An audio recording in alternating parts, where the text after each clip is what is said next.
Buongiorno, benvenuti al Focus TG. Siamo in diretta anche oggi in onda per informarvi di quello che sta succedendo in Veneto. Come sempre ampio spazio alla cronaca in apertura del nostro telegiornale, tantissime notizie che arrivano dal Veneto, le nostre redazioni se ne stanno occupando da questa mattina, stanno raccogliendo interviste, foto, video, tutto quello che serve per potervi raccontare la cronaca dal Veneto, ma racconteremo come sempre anche l'attualità del Veneto che si avvicina al Natale, tra desiderio di festa, tra necessità di fare anche qualche compera, voglia di convivialità e situazioni che comunque possono essere rese complicate da quelle che sono le difficoltà del momento. La crisi, sappiamo, sanitaria innescata dal Covid si è trasformata in una crisi sociale, economica, che ha trovato poi benzina in quello che è successo con le bollette, con l'aumento dei costi delle materie prime, con le aziende in difficoltà, addirittura con i comuni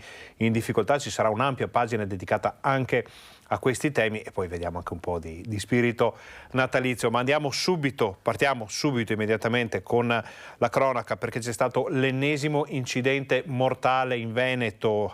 Siamo a Quinto di Treviso, un uomo è morto appunto in un incidente stradale avvenuto lungo la regionale 515 nel territorio di Quinto. Secondo una prima ricostruzione, la vittima, che era alla guida di un Opel Meriva, dopo essere finita fuori strada in un fossato è scesa dall'auto ed è stata investita in strada da una vettura che stava passando. Sono in via di valutazione da parte della stradale gli eventuali coinvolgimenti da parte di altre vetture che potrebbero essersi allontanate dopo un precedente incidente con l'Opel Meriva, quindi potrebbe, la dinamica potrebbe, ripetiamo perché è tutto in via di valutazione, essere questa: un incidente fa finire la Meriva nel fosso, esce incolume il conducente, viene investito da una terza auto. I vigili del fuoco sono accorsi da Treviso con 2 squadre, hanno messo in sicurezza il teatro dell'incidente, mentre i sanitari del SUEM hanno cercato di rianimare la persona investita, ma si è solo potuto constatare il decesso. Il morto è un 44enne di Zero Branco, del quale al momento non abbiamo altre informazioni. Ovviamente quando arriveranno da parte della nostra redazione delle forze dell'ordine ve le daremo qui nel corso del Focus TG. Cambiamo argomento. Un'altra notizia di cronaca piuttosto importante: una scossa di terremoto questa mattina all'alba in Friuli. Siamo nella zona di Claut, area della Valcellina, pochi chilometri da Erto e Casso, quindi pochi chilometri anche dal confine del Veneto. Questa mattina alle 6 un sisma di magnitudo 2.7 a 3 chilometri dal centro abitato, con profondità registrata a 2 chilometri di profondità. Al momento non sono segnalati danni a cose o persone. Poi anche qui, se arriveranno altre notizie dal Friuli o da eventuali coinvolgimenti di località del Veneto, ve le daremo nel corso del Focus TG.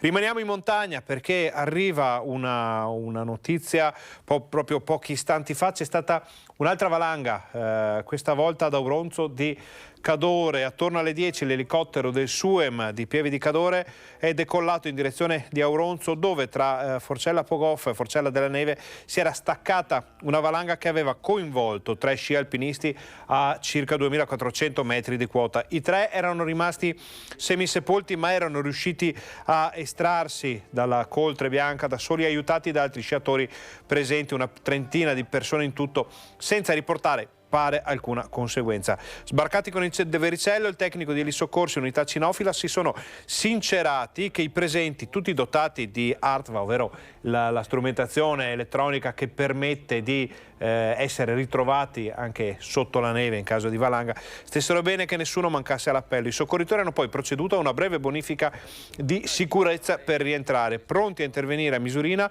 il soccorso alpino di Auronzo della Guardia di Finanza. La valanga, che aveva un fronte di una cinquantina di metri, è scesa per l'intera lunghezza del canalone di questa Forcella.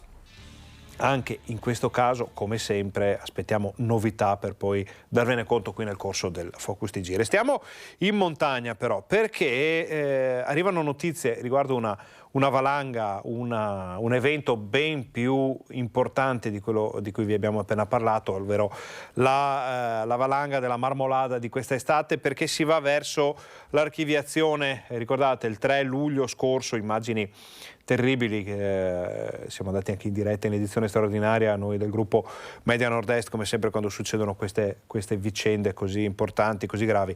La Procura di Trento ha chiesto l'archiviazione del procedimento per disastro colposo aperto senza indagati dopo il distacco del Siracco che travolse e uccise 11 alpinisti. Lo riferisce il Corriere del Trentino. L'indagine era nata per chiarire eventuali responsabilità e una risposta chiara sull'accaduto la fornirebbe la perizia di oltre 60 pagine depositata dai consulenti della Procura sulla vicenda. Secondo gli esperti dell'Università di Siena e Trento l'evento non si poteva prevedere, quindi questo è importantissimo anche per il futuro, anche per quello che potrebbe succedere in futuro. L'evento, secondo gli esperti, non si poteva prevedere, ipotesi già prospettata sin dall'inizio dagli inquirenti. La perizia che rivelerebbe anche il progressivo deterioramento del ghiacciaio sarà depositata agli atti e potrà essere quindi acquisita dalle parti offese. Questa è la sfilza di notizie dell'ultimo minuto dal Veneto. Adesso invece andiamo a vedere come è andata a finire un'ondata di truffe e furti ai danni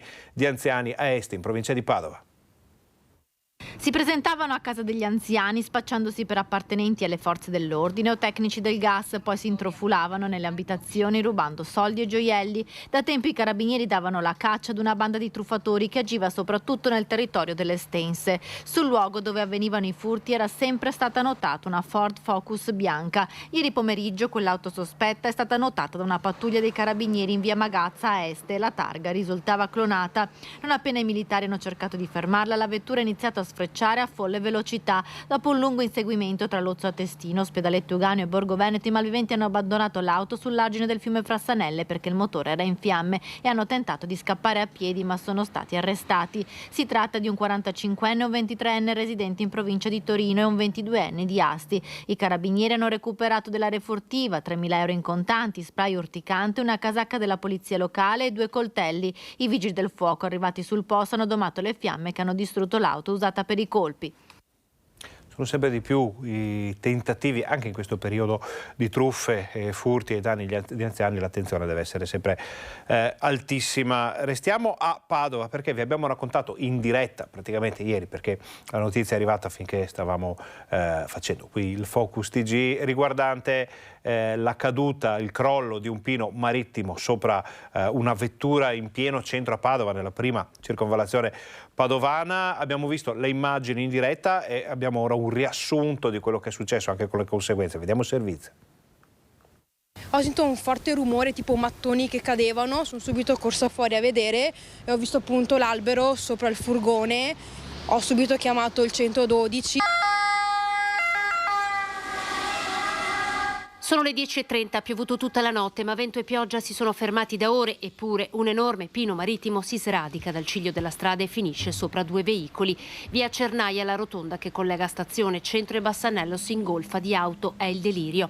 L'albero, che si trova su un terreno di proprietà di un privato, cade su un furgoncino di una Mini Cooper, travolge anche una rastrelliera di biciclette. 2 persone nel furgoncino e sotto l'albero una macchina con un ragazzo che penso in 3 secondi è scappato fuori e è uscito in velocità, non aveva graffi, segni di niente, quindi stavano bene. Erano sotto shock? Molto, sì, soprattutto i 2 signori sul furgoncino che se lo sono visti cadere davanti. I 4 vengono portati sotto shock all'ospedale con 2 ambulanze sul posto. Si portano 2 mezzi della locale per gestire la circolazione e far defluire il traffico, mentre contemporaneamente 2 squadre di vigili del fuoco iniziano a tagliare i rami dell'albero per ridurli a segatura. Ci vorranno 3 ore per far tornare la situazione alla normalità. Sono diversi i pini marittimi che insistono sul centro della città. L'albero, riferisce l'assessore Antonio Bressa, era già stato segnalato. I tecnici comunali avevano comunicato alla proprietà la necessità di potarlo e ad alleggerirlo, lavori che però non erano ancora stati eseguiti. Passano molti biciclette, anziani, bambini, cani, quindi insomma è andata bene che non passava nessun altro al momento. Questa mattina la nostra redazione padovana ha intervistato l'assessore Bressa, dovrebbe arrivare fra poco un contributo per chiarire quello che è successo, perché effettivamente i crolli a Padova sono stati 2 nella mattinata di ieri, non durante l'evento atmosferico ma nelle ore successive, quindi c'è un po' di preoccupazione. Chiudiamo questa pagina padovana con un gruppo piuttosto corposo, 10 addirittura furbetti dei rifiuti pizzicati nell'Alta Padovana. Si avvicina velocemente con 2 sacchi colmi di immondizia, cerca di allontanarsi subito una volta posati, ma le telecamere di videosorveglianza hanno ripreso tutto. Era un impegno annunciato, quello della Polizia Locale della Federazione del Campo San Pierese, alla lotta al degrado ambientale contro i furbetti dei rifiuti. Avevano promesso pugno duro. Sono stati infatti nelle ultime settimane incrementati i controlli sui rifiuti abbandonati illegalmente sul suolo pubblico in tutta l'Alta Padovana. Nell'ultimo periodo sono stati individuati una decina di furbetti grazie alle telecamere. L'ultimo accertamento in ordine di tempo è avvenuto a Campo San Piero, in via Giorgione, davanti al civico 26, dove un residente della zona è stato beccato dalle telecamere, abbandonato sul suolo pubblico, al di fuori dell'isola ecologica riservata ad utenze residenziali. Questi sacchetti dentro hanno trovato di tutto, i vigili, tra stracci, rifiuti domestici indifferenziati e cibo. Per lui 170 euro di multa. È triste andare alla caccia dei colpevoli con le telecamere, ma a volte, ha commentato il comandante della Polizia Locale Antonio Paolocci, è necessario. Importantissime restano anche le segnalazioni che arrivano dai cittadini, grazie a foto e video. Voi lo sapete perché qui su Rete Veneta molto spesso arrivano segnalazioni riguardanti abbandono indiscriminato di rifiuti o situazioni di degrado. Noi le raccontiamo, poi le portiamo all'attenzione di chi di dovere. Adesso però facciamo una breve pausa pubblicitaria, state con noi, torniamo fra pochissimo.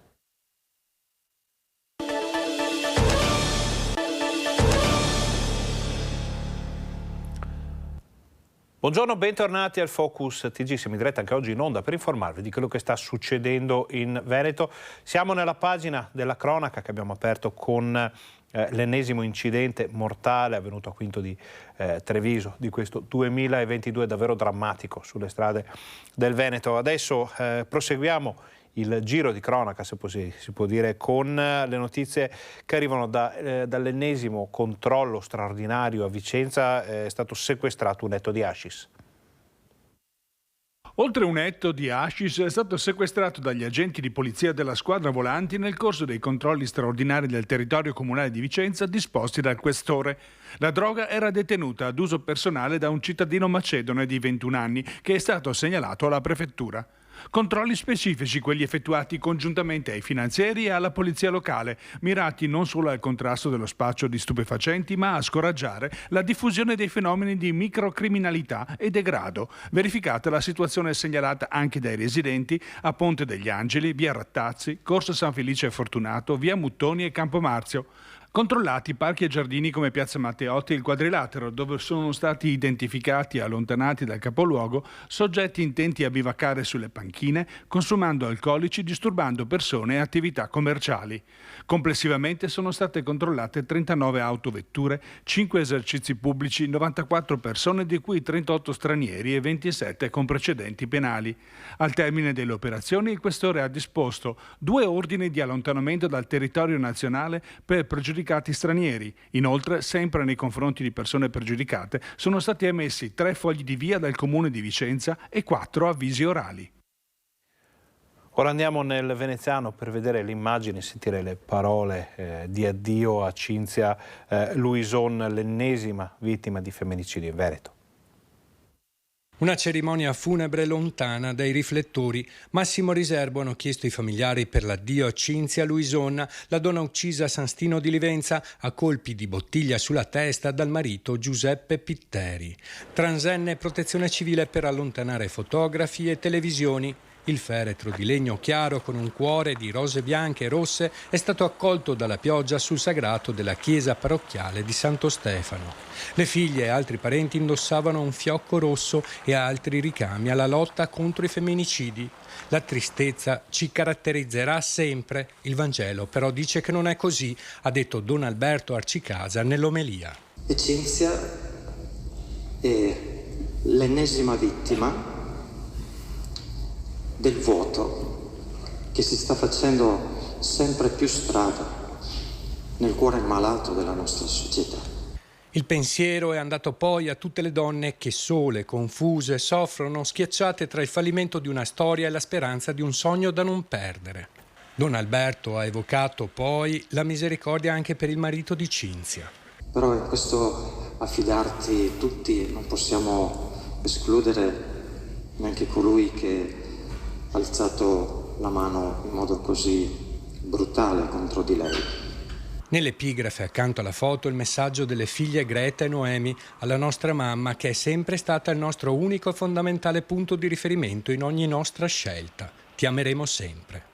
Bandiere a mezz'asta, serrande abbassate, nelle vetrine hanno affisso dei volantini "Noi siamo Cinzia". Nei comuni di San Stino di Livenza e Pramaggiore, dove Cinzia lavorava, è stato proclamato il lutto cittadino. Massima adesione, insomma, attenzione da questo punto di vista da parte di tutti, e questo testimonia, insomma, quanto questa tragedia abbia toccato un po' tutti. Una nostra missione è quella di continuare su questa volontà, insomma, di contrastare questa violenza di genere, però questa volta ci ha toccato molto da vicino. Ironia della sorte, dietro all'edificio del comune di San Stino, a nemmeno 100 metri dal luogo dell'omicidio, ci sono 2 panchine rosse. No alla violenza sulle donne, c'è scritto, con il numero antiviolenza. Non è amore, chiama il 1522. Purtroppo Cinzia non ha fatto in tempo. Torniamo adesso a Padova, dove, lo ricordiamo, ieri è crollato un Piero Marittimo in via Cernaia sopra a un furgoncino e a un'auto che stavano transitando. 4 feriti lievi, tanta paura, disagi altissimi per il traffico, però la preoccupazione è soprattutto per le ricadute del maltempo, perché oltre al pino enorme marittimo che è crollato, anche un altro albero era caduto a Padova nelle ore precedenti, e stiamo raccontando da settimane, da mesi, fatti molto simili non solo in città ma anche in provincia. Questa mattina la nostra redazione ne ha parlato con l'assessore Bressa, sentiamo cosa ha detto.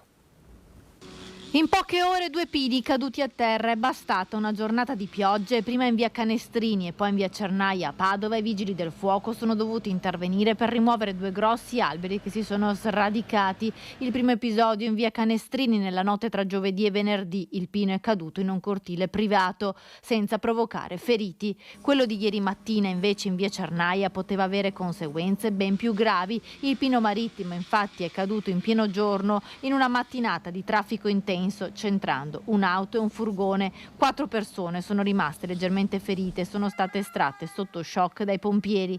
Si tratta di 2 alberi piantati in 2 aree private. In particolare la situazione di via Cernaia era stata segnalata dal comune di Padova ai proprietari, chiedendo che il pino venisse potato e alleggerito. L'assessore al verde del comune di Padova, Antonio Bressa, alla luce di questi 2 gravi episodi, invita i privati a monitorare le condizioni di salute dei propri alberi. Siamo di fronte ad aree come questa private, dove comunque questi alberi hanno un'esposizione sul suolo pubblico, e quindi ci possono essere evidentemente fattori di rischio per l'incolumità pubblica, come abbiamo visto in questa occasione. È importante che tutti facciano la propria parte, il che vuol dire verificare gli alberi, anche quelli che abbiamo all'interno dei nostri condomini, quelli che abbiamo all'interno dei nostri giardini. Il comune lo fa con i propri alberi, è importante che tutti partecipiamo in questa attività di prevenzione, perché se poi cade un albero nel posto sbagliato, al momento sbagliato, veramente possono esserci problemi seri per le persone e le cose, e questo dobbiamo assolutamente evitarlo.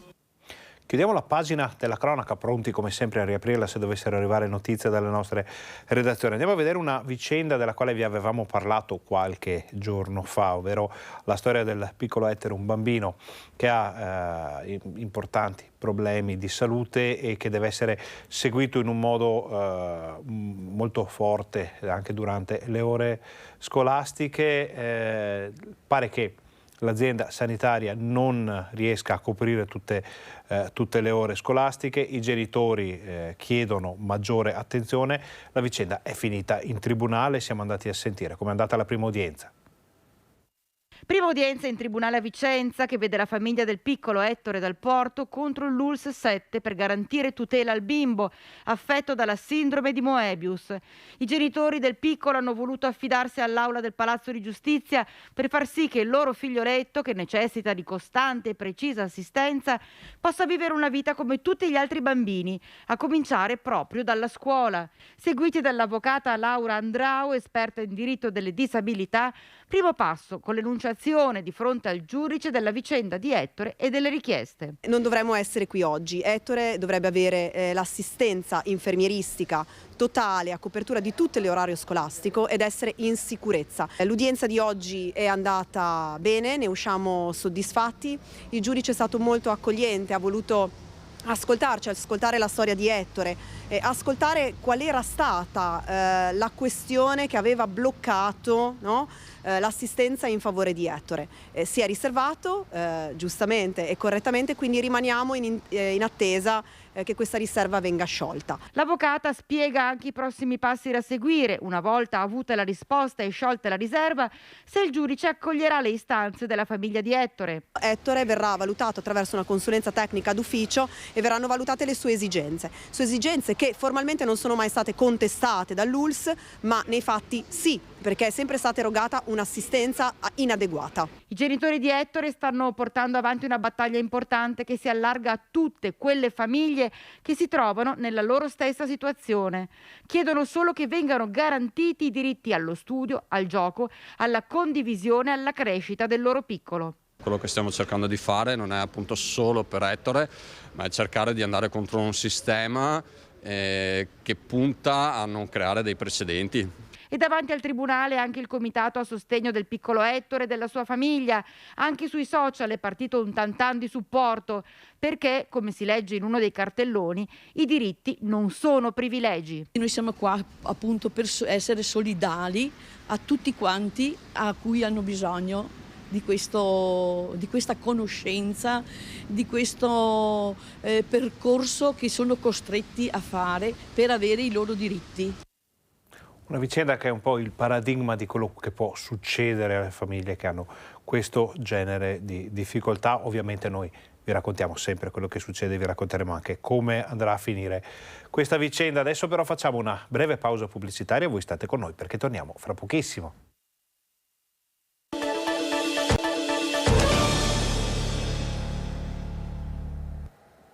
Buongiorno, bentornati al Focus TG, siamo in diretta anche oggi in onda per informarvi di quello che sta succedendo in Veneto. Rimaniamo nell'ambito sanitario perché lo abbiamo visto anche nei giorni scorsi dalle nostre redazioni, dalle varie province del Veneto, sono in sofferenza alcuni ospedali veneti a causa del gran numero di ricoveri pediatrici. Siamo andati a vedere la situazione a Padova dove la terapia intensiva pediatrica è in difficoltà. L'11 dicembre erano 120 bambini ricoverati nei vari riparti della pediatria di Padova, dalla neonatologia a quelli più critici come la terapia intensiva. Aumentano di giorno in giorno i ricoveri dovuti all'influenza stagionale che sta toccando il suo picco e ai vari virus respiratori. In termini di terapia intensiva pediatrica abbiamo in questo momento tutti i letti occupati, che vuol dire 10 bambini ricoverati in terapia intensiva pediatrica. Lo stesso anche la terapia intensiva neonatale in questo momento è piena, ovviamente di patologie proprie della neonatologia, ma anche per i problemi infiammatori delle infezioni delle alte vie che stanno compiendo i bambini. La terapia intensiva pediatrica è al completo in questi giorni che precedono il Natale. Gli accessi al pronto soccorso superano i 700 a settimana, numeri mai visti negli ultimi anni a Padova, che è un centro di riferimento veneto. Quello che ci preoccupa di più sono le bronchioliti perché interessano bambini molto piccoli di 2, 3, 4 mesi e talvolta portano a un impegno respiratorio per cui hanno bisogno dell'ossigeno, hanno bisogno dell'idratazione.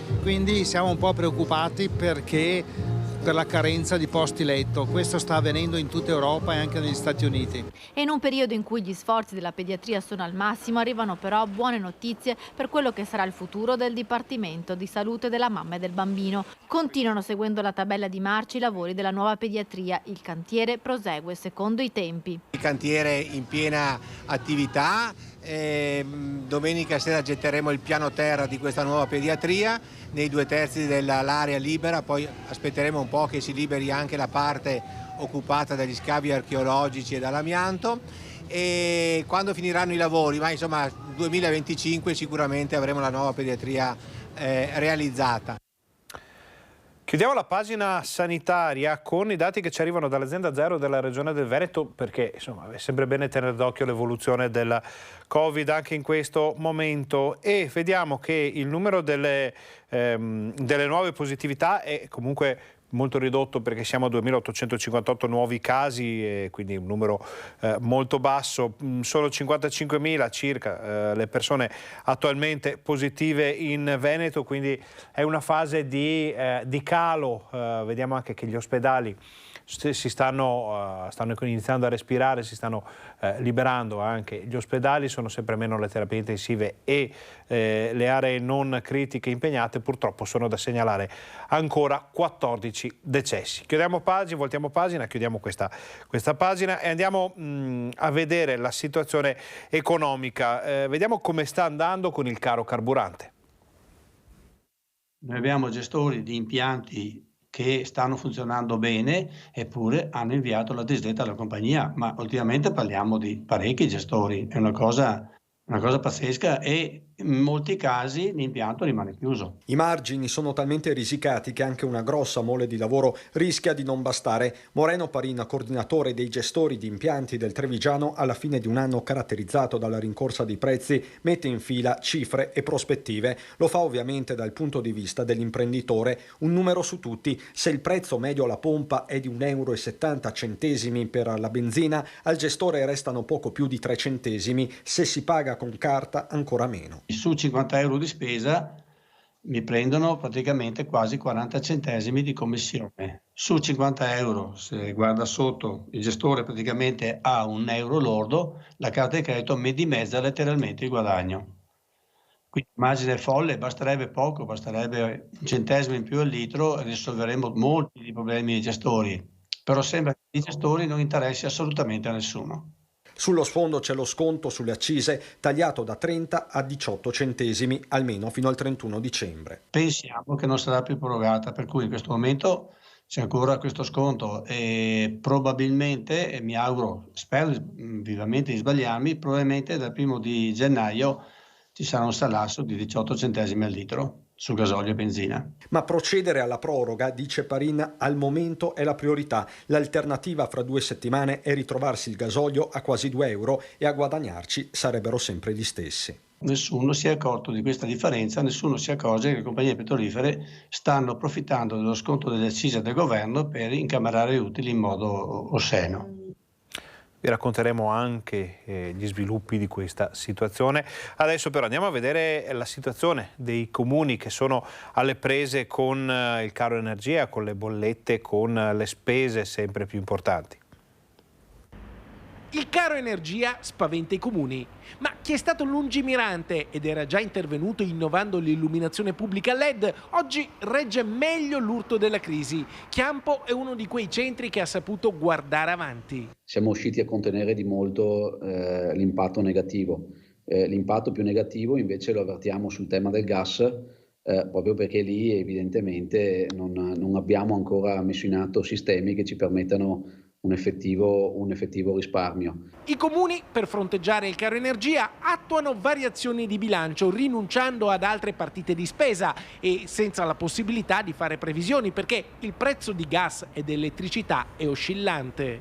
Noi tra l'altro tutti gli edifici pubblici li controlliamo da remoto per quanto attiene al gas, e quindi abbiamo cercato di razionalizzare da remoto attraverso la cessione o spegnimento degli impianti l'utilizzo del gas, però i margini non sono poi così grossi, quelli che si riescono a ottenere anche attraverso queste misure di contenimento. I comuni oggi lanciano l'SOS, c'è bisogno di sostegni concreti ai bilanci da parte dello Stato. Importantissimi poi i bandi per l'efficientamento energetico che finanziano pannelli solari o la sostituzione dei serramenti. Purtroppo però il costo delle materie prime sta intralciando anche questi investimenti. È una sorta di tempesta perfetta, perché da un lato abbiamo l'aumento dei costi di energia, dall'altro l'aumento dei costi delle materie prime, che comunque ci penalizza anche quando decidiamo di intervenire e investiamo in termini di efficientamento.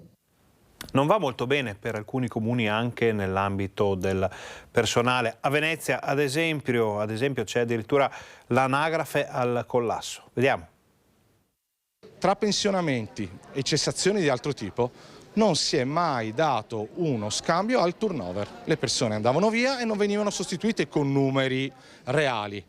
L'amministrazione in tutti questi anni e anche recentemente ha continuato a dare dei dati drogati, inflazionati, perché mandavano magari in anagrafe, facciamo un esempio, persone a un anno dal pensionamento. Servono più assunzioni, per questo il personale degli uffici anagrafe e Stato civile è tornato a scioperare con RSU e sindacati CGL, CISL, UIL e CSA, questa mattina in via Palazzo a Mestre. Negli ultimi anni ci sono stati molti pensionamenti, quasi mai reintegrati da nuovo personale. Questa è una carenza organica che sta diventando strutturale, che deve essere in qualche modo colmata. I tempi sono lunghi nella prestazione ai cittadini perché mancano lavoratori che vengono assunti in altri settori, non in questo settore, non ci sono potenziamenti da molto tempo, il personale è sceso da più del 20% in questi anni.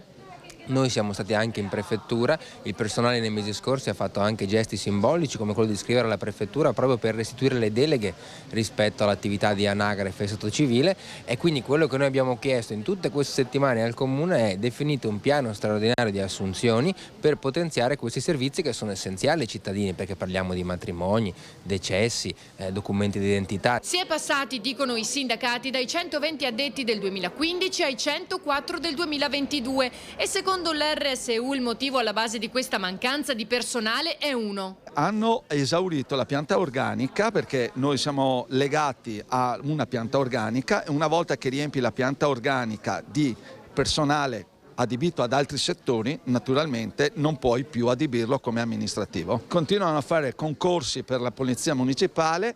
Dopo vediamo quali sono i risvolti di Via Piave, quindi non abbiamo riscontri, la pianta organica è esaurita e quindi non si possono più assumere impiegati per erogare i servizi ai cittadini.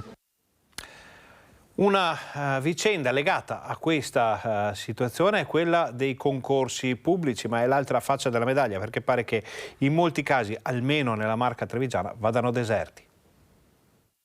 Sono sempre più sotto stress i comuni della Marca, dove incidere nella quotidianità non è solo il caro bolletta. Una vera emergenza riguarda infatti il personale amministrativo, contabile e tecnico. Gli stessi concorsi vanno deserti o quasi, l'ultimo in ordine di tempo ieri a Silea. Su 24 iscrizioni per il concorso da C nel mattino si presentano 11 persone e poi appunto ne rimangono sedute 8. Quindi vuol dire che completano la prova scritta 8 persone, sperando che poi ci sia un esito positivo dell'esame. Stesso copione nel pomeriggio per la categoria D, con numeri ancora più risicati. Su 16 iscritti si sono presentati in 6, tutti profili tra i 1.300 e i 1.400 euro netti al mese. Eppure anche nel recente passato bisognava affittare palestre o sale congressi. Insomma, il posto pubblico non fa più gola. Il quadro non cambia nella Castellana. I concorsi pubblici si stanno presentando davvero poche persone e a volte, per esempio adesso noi abbiamo aperto un concorso di una categoria D per un ispettore direttivo contabile, per cui una persona laureata che potrebbe intraprendere una carriera con anche la prospettiva di diventare anche un responsabile, un caposettore, e in questo momento ad oggi le iscrizioni scadono il 27 di dicembre, abbiamo 4 persone e abbiamo la disponibilità di 3 posti, perché l'abbiamo fatto come Unione dei Comuni, quindi un posto a Riese, un posto a Vedelago e un posto a Loria. Vedelago che sta facendo fronte anche a un altro problema. Noi per esempio non abbiamo responsabile ragioneria, quindi la bella notizia di 2 giorni fa che Vedelago ha portato a casa altri 2 milioni di euro con il PNRR a completamento di miglioramento sismico della scuola media di Vedelago comporta che in questo momento non ho nessun caporagioniere che mi possa dare una mano e avere la certezza quindi di rendicontarli e di gestirli. Da qui la richiesta di Andretta di condividere il servizio almeno temporaneamente con il comune di Castelfranco, formulata 24 ore fa e ribadita nel corso della nostra diretta da Stefano Marcon all'apertura, ma il momento sembra critico per tutti. Dove sia stato possibile le sinergie e le collaborazioni tra gli enti ci sono e ci sono state. Certo è che oggi siamo in periodo di vacche magre tutti, non c'è un ente locale che abbia surplus di personale. Facciamo un'altra breve pausa pubblicitaria, voi state con noi perché torniamo fra pochissimo.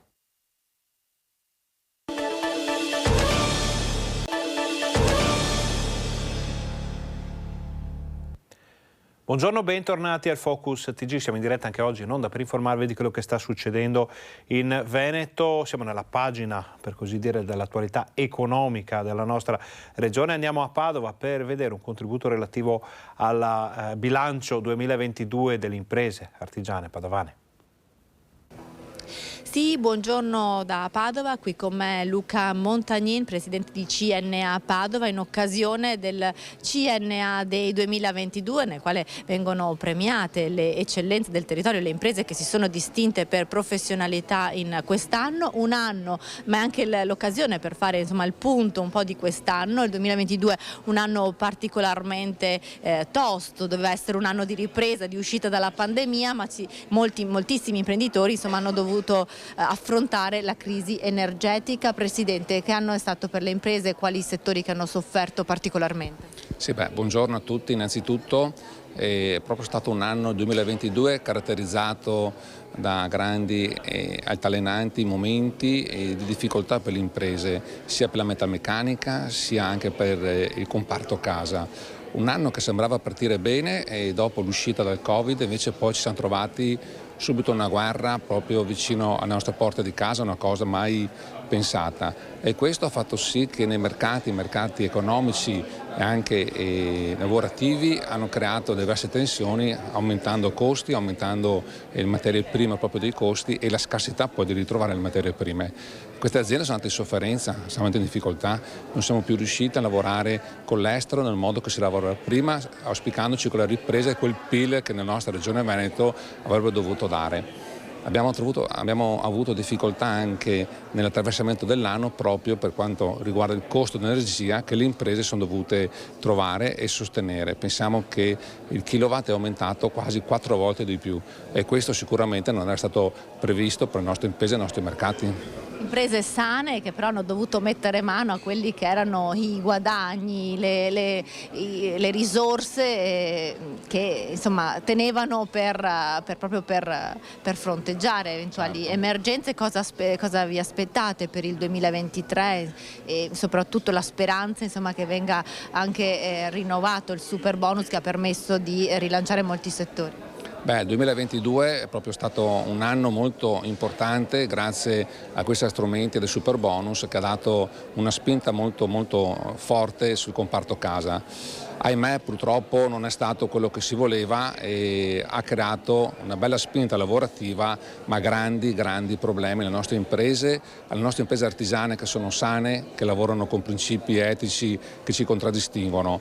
Oggi abbiamo tante imprese che sono bloccate con la liquidità nel cassetto fiscale e il governo e nessuno ci sta dando un aiuto. Le banche non intervengono e oggi con la speculazione che c'è, l'inflazione edilizia che è aumentata, si guarda altre realtà, non certo di aiutare le imprese artigiane che hanno lavorato e che sono sempre quelle che danno poi la sostenibilità economica al nostro Paese. Per il 2023 noi ci aspettiamo veramente di essere ascoltati dal governo nuovo che è stato appena eletto, essere ascoltati come proprio imprese artigiane e proprio come quell'ossatura che sostiene l'economia di tutto il nostro paese Italia e che le banche, che il sistema creditizio e finanziario abbiano un occhio veramente rivolto alle nostre imprese e ci diano quella possibilità di poter fare il nostro lavoro, fare il nostro mestiere con tranquillità e serenità.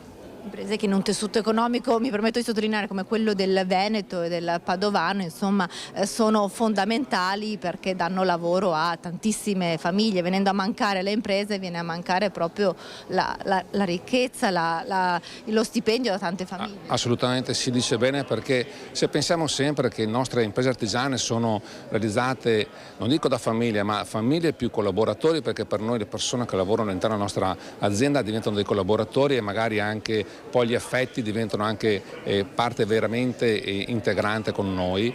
e non riuscire a tenere un'impresa aperta e chiudere l'impresa si crea un danno economico, un danno sociale, un danno sul territorio e sicuramente questo non fa bene per il nostro sistema veneto che ha già avuto grande difficoltà quest'anno e che dobbiamo rimettere in moto e ripartire quanto prima. Ricordo sempre che il Veneto fa circa un terzo del PIL che fa tutta quanta Italia, per cui insomma noi lavoriamo sempre, lavoriamo con testa bassa, lavorando forte, non ci spaventa nulla anche se i momenti sono difficili, però abbiamo bisogno di lavorare insieme con le istituzioni, con la politica, con il nostro mondo, proprio per riuscire a dare quella spinta e quel cambiamento al Paese che ha bisogno.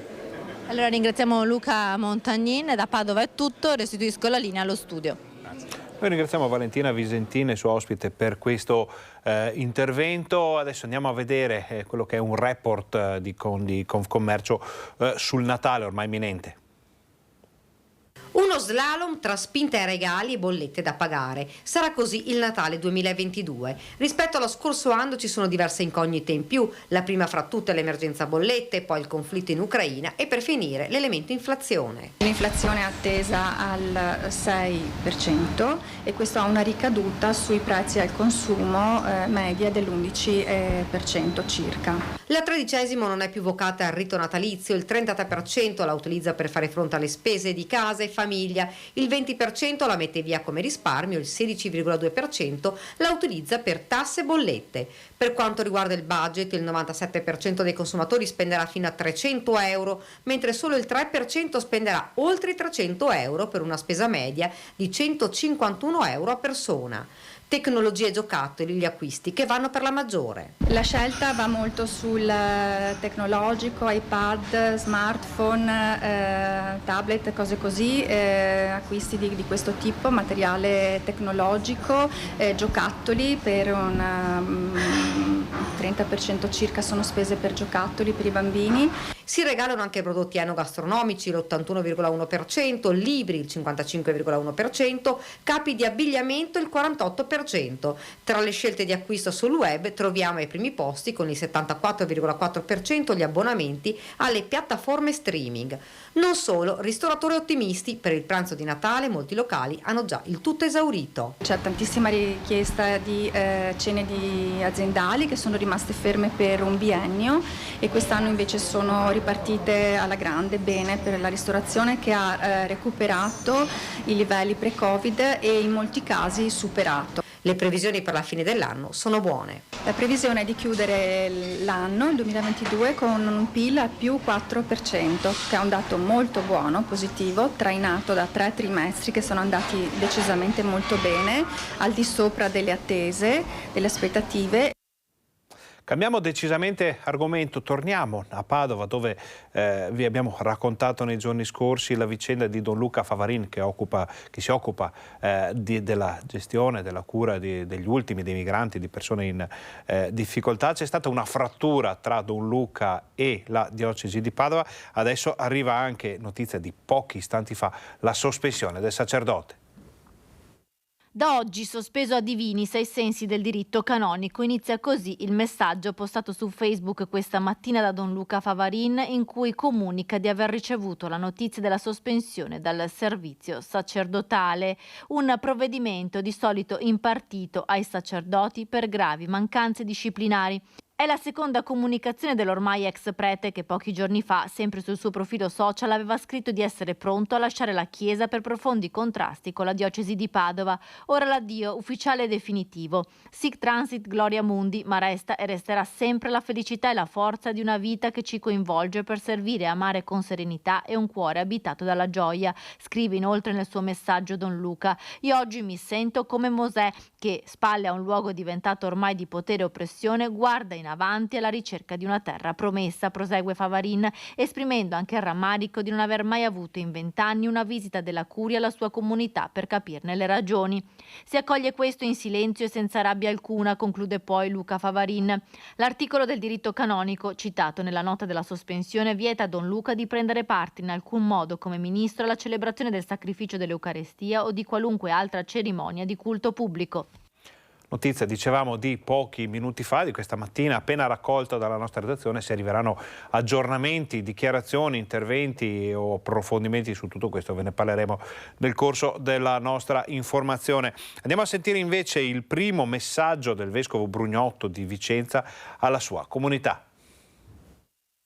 Credo che la Chiesa possa essere significativa nella misura in cui porta con sé anche uno stile, quello evangelico, di sobrietà, di povertà e di attenzione soprattutto ai più deboli, imparando a guardare il mondo e le cose con i loro occhi. Voce di uno che cerca di guardare il mondo con gli occhi dei più piccoli, dei più bisognosi, dei più poveri.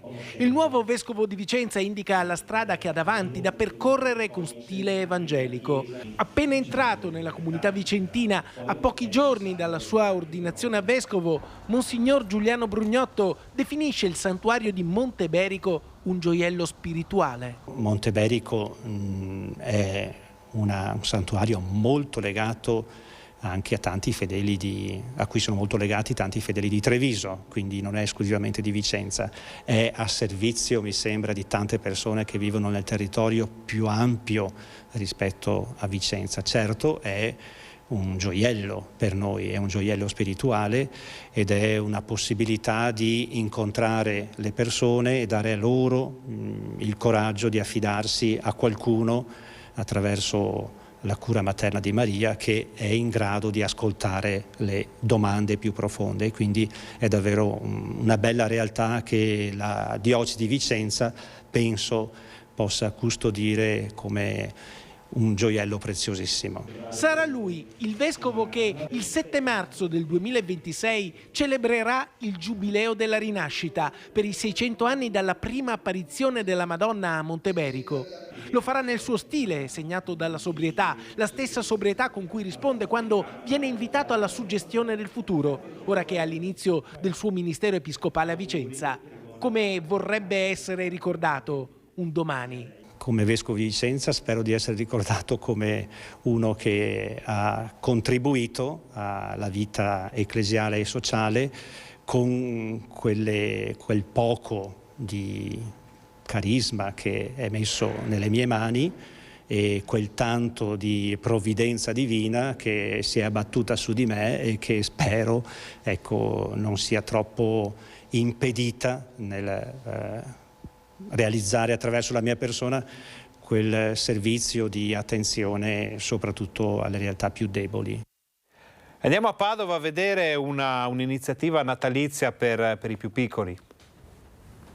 Il nostro è un territorio famoso e conosciuto per la solidarietà e per la grande solidarietà. Questa sarà una solidarietà che ha un pizzico di valore in più, e la vigilia di Natale è il momento più bello per donarsi agli altri e per dare amore. Il serpentone di bici arriverà a Salvazzano alle 14, proseguirà per Feriole, un piccolo ristoro per riscaldarsi in piazza a Bresseo di Teolo, per poi ripartire passando per Praglia, Monte Ortone e Abano Terme. Per il 10° anno la vigilia di Natale si colorerà di rosso con la Baby Bike e la pedalata di solidarietà dei Babbi Natale, che correrà lungo le strade della provincia di Padova per poco più di 20 chilometri. Contiamo di raggiungere tra i 2.000 e i 3.000 iscritti, Babbi Natali che in bicicletta riempiranno queste strade con la loro simpatia, il loro affetto, il loro calore, porteranno gli auguri di Buon Natale, ma soprattutto porteranno un aiuto concreto per l'associazione Braccio di Ferro e il Giardino della Ricerca che operano all'interno dei nostri ospedali. Come ogni anno si correrà per la solidarietà, il ricavato sarà devoluto a favore dell'associazione